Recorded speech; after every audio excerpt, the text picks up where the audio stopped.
28ရက်3လ2025ရက်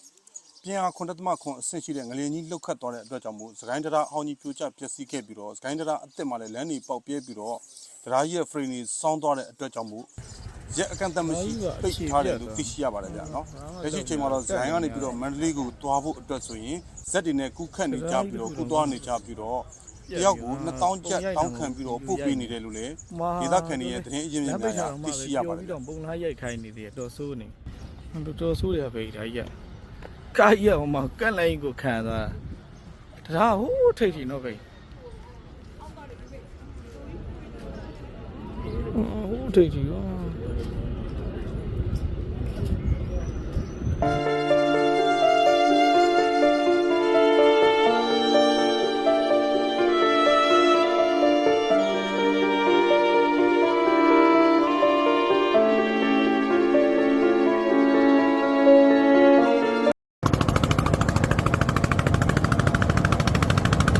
တိုင်းတရားဖြတ်လို့မရတော့ပါဘူးခင်ဗျာဆက်လိနေပဲကူရတော့တယ်ဆက်လိတယောက်ကို1000ပေးရပါတယ်ခင်ဗျာ